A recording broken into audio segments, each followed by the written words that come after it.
A lot of people don't know what a resident is. It's kind of that in-between between medical student and attending physician. There are doctors, but all physicians in the United States are required to go through a residency, which is kind of further specialized training in a specialty of their interest. So a resident is kind of, I have a little bit more autonomy, I can kind of go and see the patients myself, but I still have somebody that I can kind of ask if I'm unsure about something. And so what works for patients is that we go into the room, we see them, and then I tell them that I'm their doctor, but I have a supervisor that I can chat to about their case, and that way they're getting 2 sets of eyes instead of 1. I think usually when I explain to my friends like really what I'm doing, I explain that, I am technically a physician and I am actively, providing care to patients and prescribing and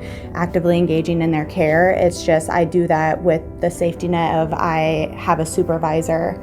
Patients tend to like that answer because they feel as though there's more than one doctor that's looking over them, and it's a huge benefit because sometimes even if you're an attending, a resident might have a different thought because they're just coming out of boards, they're just coming out of all these exams, and so they have new information to share as well. I think the primary objective for a first-year resident is just to act as a sponge and absorb as much information as they can, and I think it's mostly about just making a transition from a more observational role that we were as a student and finally becoming a more active role and actually providing care and serving the needs of patients and the communities.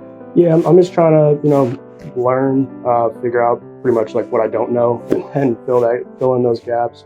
Also just learning about like how the office works, how you follow up with patients, just kind of the other stuff they don't teach you in medical school. I think entering your second year, you're starting to gain more autonomy and trying to figure out, really what type of doctor you want to be when you leave here.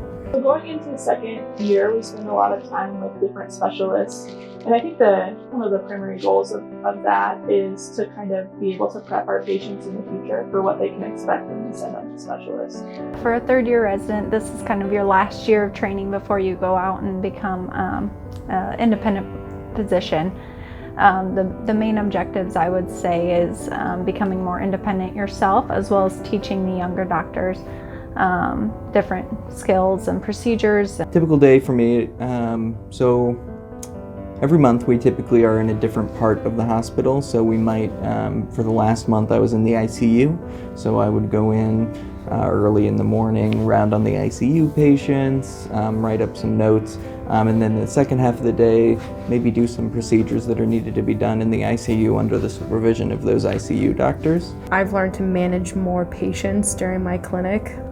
It's also nice because you've already known patients for a year, and so you get to establish more of a relationship with them, and it actually makes being a family doctor really fun because that visit doesn't feel like an encounter to me. It feels like a visit with a friend.